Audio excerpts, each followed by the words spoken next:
Ngesikhathi ethula inkulumo esithangameni mayelana nokubulala Okuyamene nezombusazwe okudlangayo esifundazweni, uHlomuka uthe lolu dlame ikakhulu Kwanongoma lwaqala khathi I-Ifp ikhishwa emandleni endaweni.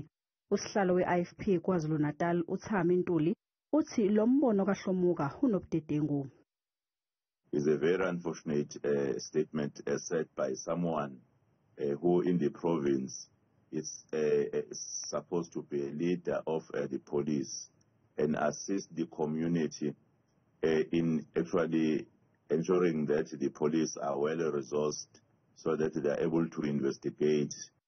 uNtuli uthi uHlomuka kufanele ngabe ubonisa uphole emphakathini njengomuntu ohola umnyango wokuphepha kwawo.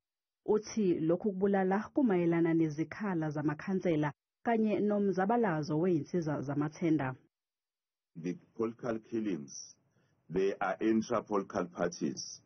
Others are inter-political parties, meaning that is a problem that takes place because of how councillors were elected and others seeing an opportunity that if this councillor may be killed, then I will stand a chance because I'm the next in the list, or I will maneuver so that I will be made a candidate for the by-elections.